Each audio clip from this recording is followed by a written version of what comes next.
guys, a couple weeks ago, I told you the importance of learning the names of French brands, which indicates certain commonly used words that have been adopted in everyday French language. Today, I'm going to teach you some of those brands.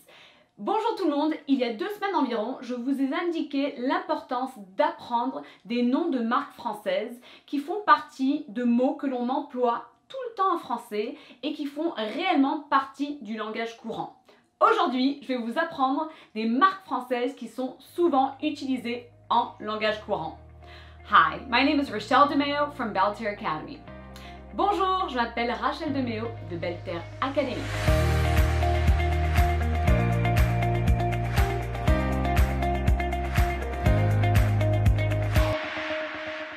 Two things I want to tell you before we dive in is, first of all, most classrooms do not teach the names of brands, and yet, however, because they're commonly used, it's important to learn them. That's why I'm teaching them to you.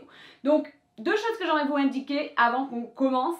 Eh bien, en fait, première chose, c'est que dans la plupart des salles de classe, on n'apprend pas le nom de marques françaises alors qu'ils sont vraiment utiles et utilisés. The second thing is, as you learn these different brands, try to learn them with the French definition so your brain is still focused entirely in French, even if I will provide you with the English equivalent. Donc, la deuxième chose, c'est quand vous apprenez ces noms de marques, apprenez-les avec la définition en français pour que votre cerveau soit encore entièrement submergé de la langue française. Je vais également vous fournir l'équivalent en anglais. Okay, let's dive right in. So just like in English, we have the word Kleenex. Kleenex is simply un Kleenex. C'est un mouchoir en papier. Et l'équivalent en anglais, so the equivalent in English, is obviously a paper handkerchief or Kleenex. So in English, we have that same brand that's used. Here are some other brands that are not used in English. Donc, en anglais, c'est vrai qu'on a le même équivalent. Voici d'autres marques qu'on n'emploie pas vraiment en anglais. Du sopalin, du sopalien, du sopalin. C'est une serviette en papier.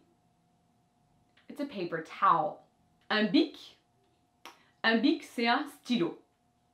It's simply a pen. It's the brand name for a pen. So again, you could say, passe-moi un bic, which means, hey, give me a pen, but it's referring to that brand, even if it's kind of employed for pens in general. Donc quand on dit passe-moi un bic, c'est en gros passe-moi un stylo. Vraiment, ça fait référence à la marque, même si on peut passer un stylo qui n'est pas de la marque Bic. The next two are really useful if you're trying to find the equivalent of getting like an aspirin or a ibuprofen, for instance, okay? So we have un Doliprane. Un Doliprane, c'est un médicament pour la douleur, so a pain medication. Et l'Efferalgan, pareil, c'est un médicament pour la douleur, so it's a pain medicine. Donc très utile, surtout en pharmacie, very useful, especially if you're going to the pharmacy. Un caddie, c'est tout simplement un chariot pour faire ses courses. So a caddie is simply a chariot, which is what? A shopping cart. Et le fameux photomaton, c'est un endroit pour prendre ses photos. Et automatiquement, on les reçoit comme ça. C'est très pratique pour les photos de passeport, carte d'identité ou autre.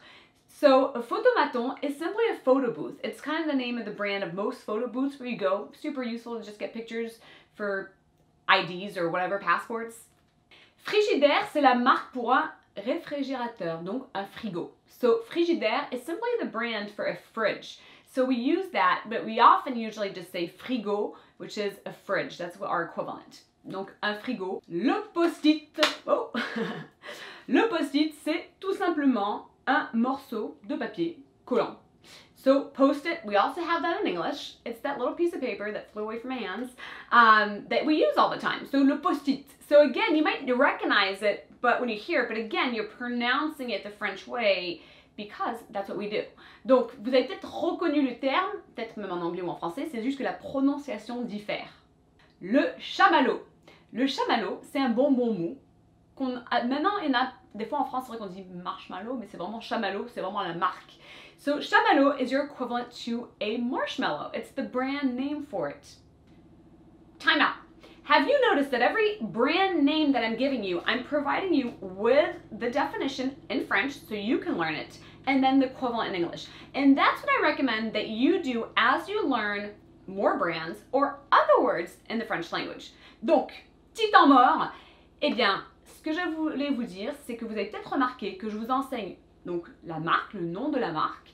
Je vous donne la définition en français et un équivalent en anglais pour nos apprenants anglophones. C'est exactement comme ça que vous devriez apprendre d'autres marques supplémentaires et d'autres mots en français. Let's keep going. We have a few more to touch. Donc, on va continuer, on a encore d'autres à couvrir. Le tupperware, c'est le tupperware, une boîte en plastique hermétique. Très pratique. Ça rime. So, tupperware is Tupperware. Did you figure that one out? If you did, give yourself a pat on the back, or as we say in French, chapeau. Donc, j'espère que vous avez pu reconnaître le mot tupperware. Chapeau si vous avez pu le reconnaître. Le stabilo, eh bien, c'est tout simplement un marqueur fluo pour souligner, surligner. So, stabilo is your marker, your highlighter. I guess in English the equivalent would be like maybe a Sharpie, but it's your highlighter to underline, to overline, whatever you want to call it. Et généralement, le stabilo est fluo. So generally, the stabilo is a very bright color. La carte bleue, c'est une carte de débit ou de crédit, donc un moyen de paiement. So la carte bleue, the blue card, is simply a method of payment. So it's usually using a debit or a credit card. Well, in fact, we chose the blue, or they chose the blue, to represent the French rugby team that's blue. But you should also realize that when you see it on, if you look like outside the store or whatever, you will have a little picture and it says CB, and that's carte bleue. It's saying, hey, we accept for you to pay by card. And it's kind of like linked together, so it's kind of like you see the C and you see the B, and that's all that means. I bet that's a very useful cultural tip when you're going to a French-speaking place. Donc la carte bleue qu'on a, pourquoi bleu? Eh bien, parce que ça représente l'équipe de rugby française.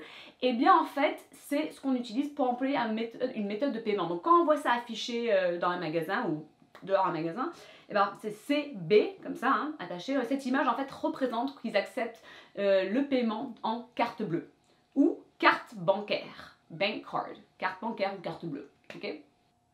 Le scotch, c'est tout simplement un ruban adhésif transparent. Généralement transparent. So, scotch is, for the brand, scotch tape. A lot of us use tape. Well, that's scotch. Nous, on appelle ça du scotch. On l'emploie tout le temps. Passe-moi du scotch. J'ai besoin de scotch. I need some tape. That's how you say it. Une cracotte, c'est une biscotte tartinée. So, a cracotte is simply a cracker with some type of spread on it. Pour cuisiner, on emploie souvent de la maïzena. C'est une fleur de maïs. So maïzena is the name of a brand of, it's like a powder of corn flour, like the flour of corn. And that we use that a lot for cooking in French. The last one, la sauce Maggi, de la sauce Maggi. C'est une sauce aromatisée qu'on s'en sert comme ça pour faire la cuisine. C'est très très bon, un petit peu salé. So Maggi sauce is, I don't think you can find it in the States. Maybe on like some certain military bases, I don't know.